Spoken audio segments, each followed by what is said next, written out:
Buenas noches con todos. Vamos a revisar el repaso número 2 de medicina interna. Pregunta número 1. Paciente varón de 21 años quien acude a consulta con un tiempo de enfermedad de 8 días, caracterizado por dolor abdominal, cefalea, malestar general. Repito, dolor abdominal, cefalea, malestar general. Al examen físico tiene temperatura 38.5, frecuencia respiratoria 22 y frecuencia cardíaca de 60. En abdomen, leve dolor difuso. Además refiere que días antes de iniciar cuadro ingirió alimentos en la calle. Según la sospecha diagnóstica, ¿cuáles de las siguientes alternativas es incorrecta? Si es que se decide solicitar aglutinaciones, deberá ser tomado recién en la cuarta semana de enfermedad. La transmisión de la enfermedad es vía fecal oral, verdadero. La prueba gold estándar es el hemocultivo, correcto.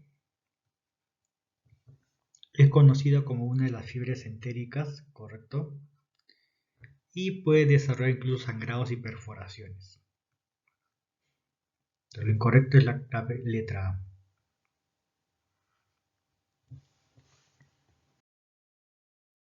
Revisemos un poco sobre este tema, las enterocolitis. En caso de que sospechemos de una enterocolitis causada por salmonela, el tratamiento inicial es reponer fluidos y electrolitos, como están viendo acá. Reponer fluidos y electrolitos. Tenemos que recordar, sin embargo, que la enterocolitis causada por salmonella es autolimitada y la terapia antibiótica usualmente no es indicada, excepto en algunos grupos de pacientes que tengan riesgo para una enfermedad invasiva. En caso de que se tenga necesidad de utilizar algún tratamiento antibiótico, se menciona como opción las fluoroquinolonas. Acá, las fluoroquinolonas, ya que estas son activas contra virtualmente todas las bacterias patógenas que causan diarrea, incluso salmonella. Como opción terapéutica nos menciona que podría darse ciprofloxacino, 500 miligramos cada 12 horas por 3 a 5 días. Otros agentes como la amoxicilina y el sulfametoxazol con trimethoprim también se ha usado en adultos, pero muchos de ellos son resistentes, ya que la salmonella ha generado resistencia a estos agentes antibióticos. Entonces, recordar, como resumen, ciprofloxacino 500 miligramos cada 12 horas por 3 a 5 días. Pregunta número 2. Acude a consulta un paciente varón de 35 años con diagnóstico de VIH. Desde hace 5 años. Aún no requiere carga porque no cumple criterios para ello. Refiere episodios diarreicos. Hace más de 4 semanas, caracterizados por deposiciones acuosas, además de baja de peso durante estas semanas. Según el microorganismo que usted sospecha, ¿qué medicación probablemente le instaure? Respuesta, letra E, cotrimoxazol. Cotrimoxazol. Revisemos un poco sobre este medicamento. Vienen tabletas de 400 con 80 miligramos y de 800 con 160 miligramos. ¿Cuáles son las indicaciones del sulfametoxazol más trimethoprim, el cotrimoxazol? Ven acá, infecciones del tracto urinario, bronquitis crónica, otitis media aguda, infección del tracto gastrointestinal, la diarrea del viajero, cólera, brucelosis, infección por nocardia, chancroide, profilaxis contra toxoplasmosis en pacientes infectados con VIH, neumonía por neumocitis carini, granuloma inguinal, pertusis e infección gonocócica faríngea. Con respecto al espectro de este medicamento, son sensibles contra gram positivos, Streptococcus pneumoniae, Staphylococcus aureus meticilino sensible, y para gram negativos, Neisseria meningitidis, Moraxella catarrhalis, Aeromonas, E. coli, Klebsiella, Brucella, Legionella, etc. Con respecto a la dosis, se menciona 800 con 160 miligramos vía oral cada 12 horas por 5 a 14 días. 800 con 160 miligramos vía oral cada 12 horas por 5 a 14 días.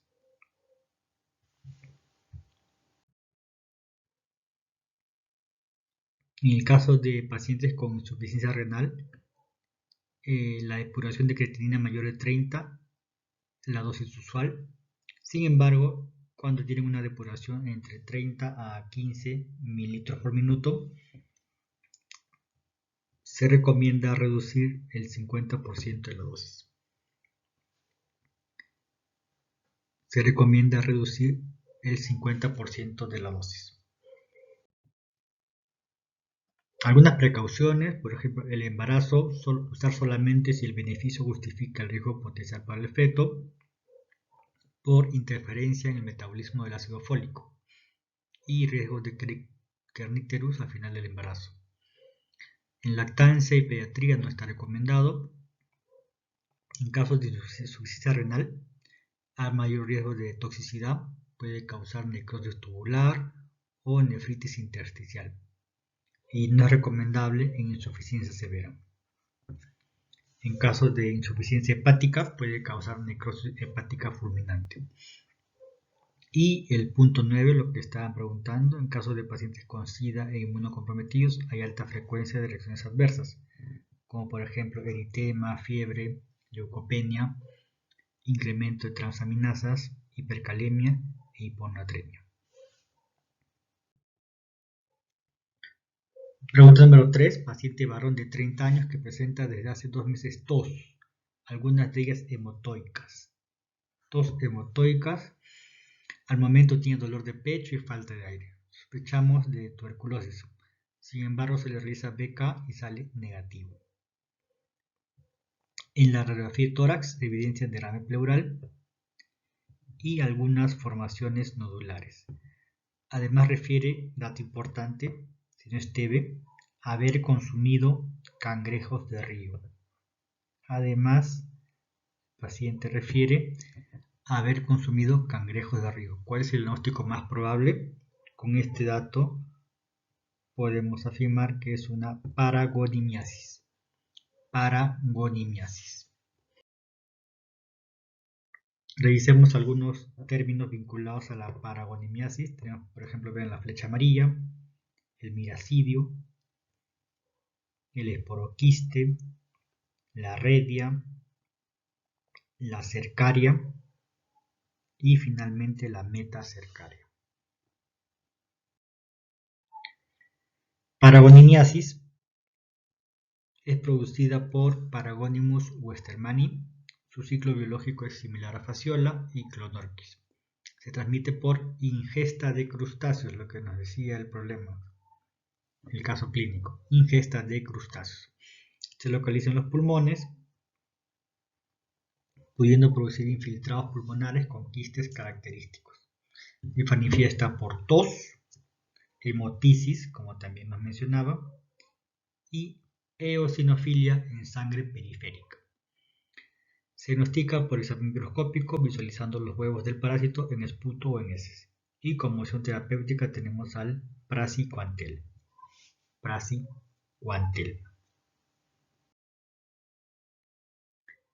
Revisemos acá un poco el ciclo. Vean en la flecha verde, en la parte inferior de la pantalla, tenemos huevos no embrionados, número 1, número 2, huevos embrionados, número 3, el miracidio se libera y penetra en el caracol. Número 3, el miracidio se libera y penetra en el caracol. Luego de ello tenemos las etapas de eporoquistes, redias y cercarias. Número 5. Las cercarias invaden al crustáceo y se enquistan, originando las metacercarias. Repito, las cercarias invaden al crustáceo y se enquistan formando metacercarias. El humano ingiere metacercarias en carne de crustáceos cruda o mal cocida, es el paso número 6. El humano ingiere metacercarias en carne de crustáceos cruda o mal cocida. El paso número 7, hay un desenquistamiento en el duodeno. Y el número 8, tenemos adultos en cavidades quísticas en pulmones. Los huevos son eliminados en el esputo o en la materia fecal, reiniciando el ciclo.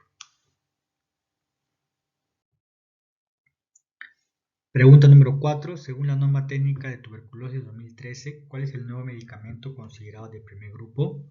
Respuesta: rifabutina. Rifabutina. Es un antibiótico usado para tratar la tuberculosis y prevenir y tratar el complejo de Mycobacterium avium. Por lo general solo se usa en personas que no pueden tolerar la rifampicina, como las personas con VIH-Sida en tratamiento con antirretrovirales. Para la tuberculosis activa se usa con otros medicamentos antimicobacterianos.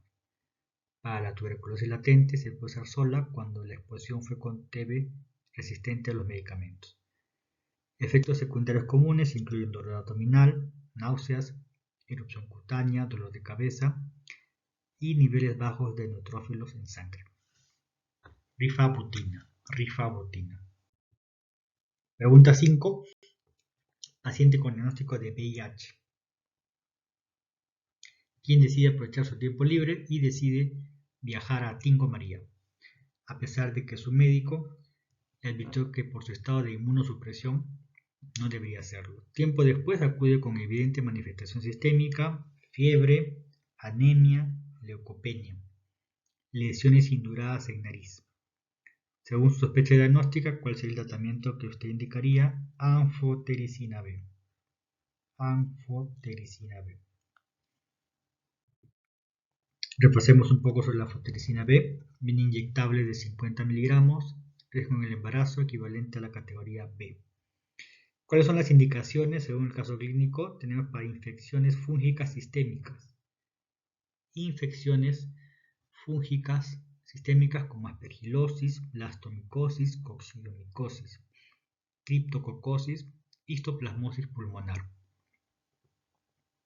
endocarditis fúngica, candidiasis diseminada, principalmente. Tratamiento debe ser por más de 7 días ininterrumpido para evitar las posibles recaídas. Se recomienda iniciar con una dosis baja y gradualmente incrementar hasta obtener la dosis deseada. ¿Cuál es la dosis? En adultos 1 miligramo por kilogramo por día. Hasta 1.5 miligramos por kilogramo por día, alternando un día. Y se menciona la dosis máxima 50 miligramos al día. 50 miligramos al día. El tratamiento de infecciones fúngicas en pacientes neutropénicos y en pacientes con trasplante de médula ósea se menciona 0.8 miligramos kilogramo por día por 8 días. Pregunta número 6. Paciente de 60 años de edad con antecedente de tuberculosis pulmonar hace 20 años. Actualmente tiene diagnóstico de cáncer pulmonar en el mismo lado donde tuvo la infección tuberculosa. ¿Qué tipo histológico es el más probable? Adenocarcinoma. Adenocarcinoma. Recordemos que el adenocarcinoma y el anaplásico de células grandes suelen hacer con masa periférica y a veces con afectación pleural. Por ello son periféricos. Está en amarillo, dato importante. El epidermoide y el anaplásico de células pequeñas suelen aparecer como una masa en grandes bronquios y son centrales. Por su parte, el adenocarcinoma, que era la respuesta al problema, y el anaplásico de células grandes suelen hacerlo como masa periférica, a veces con afectación pleural, por ello son periféricos. Adenocarcinoma, periféricos. Pregunta 7. En la angina de Prix-Metal, ¿qué alternativa es correcta? El espasmo coronario produce esta variante. Respuesta letra D. El espasmo coronario produce esta variante. Angina de Prix-Metal. La angina de Prix-Metal es una condición médica en la cual hay un espasmo temporal de la arteria coronaria, causando dolor y disconfort.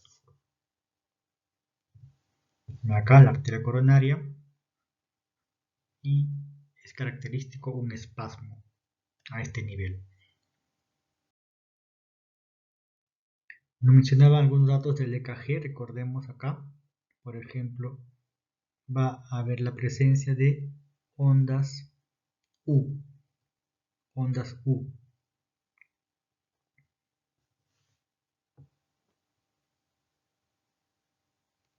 y como parte del tratamiento, bloqueadores de los canales de calcio. Bloqueadores de los canales de calcio. Revisemos acá esta variante de Prix-Metal.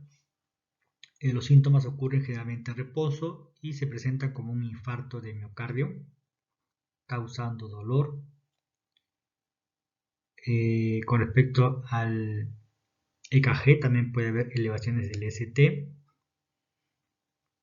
Se mencionaba, recuerden, hay un espasmo a nivel de las arterias coronarias y como parte del tratamiento, los bloqueadores de los canales de calcio. Bloqueadores de los canales de calcio. Angina vasoespástica o de Prix-Metal ocurre principalmente en reposo, generalmente de noche, más común en mujeres y en fumadores, y responde a los nitratos y a los bloqueadores de canales de calcio.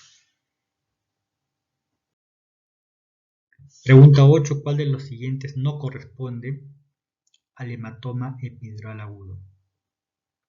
¿Cuál de los siguientes no corresponde al hematoma epidural agudo? ¿El sangrado se ubica entre la dura madre y el hueso? Sí. El sangrado se ubica entre la dura madre y el hueso. La arteria más frecuente comprometida es la arteria meningia media. Sí, arteria meningia media. Su imagen en una tomografía se evidencia con una hiperdensidad biconvexa, como están viendo en la imagen. Mira acá. Hay una hiperdensidad biconvexa. Y el manejo incluye la craneotomía, drenaje y ligadura arterial. Respuesta incorrecta, letra A. Una midriasis de ojo derecho indicaría que el hematoma es del lado izquierdo. Es incorrecto. Vean acá mayor aumento la imagen que les estaba mostrando. Tenemos a nivel de la tomografía una hiperdensidad biconvexa. Hiperdensidad biconvexa. Esto suelen preguntar frecuentemente. Biconvexa.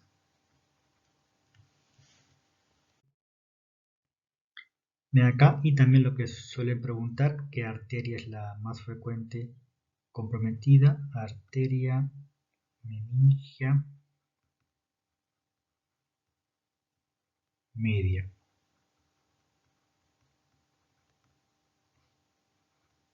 Arteria meningia media. Hematoma epidural. Epidural.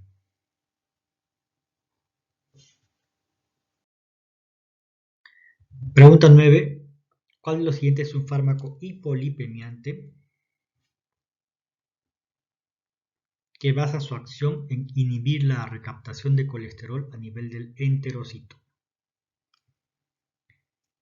¿Cuál de los siguientes es un fármaco hipolipemiante que basa su acción en inhibir la recaptación a nivel del enterocito? Ezetimibe.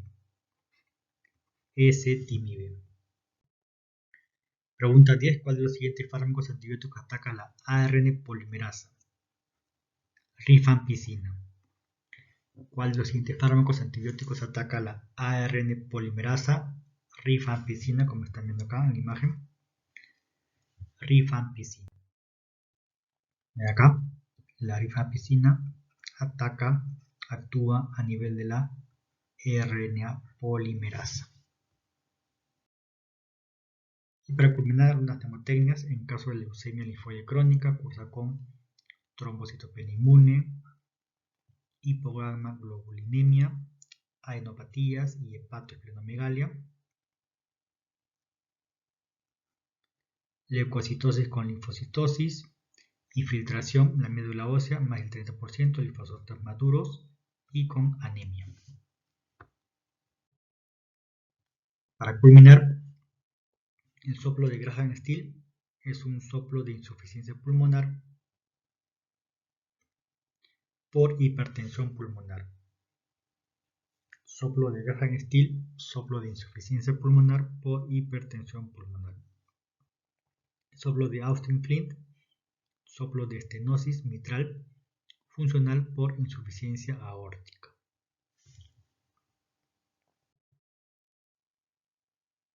Bueno, ese ha sido el repaso número 2 del curso de Medicina Interna. Muchas gracias por su atención.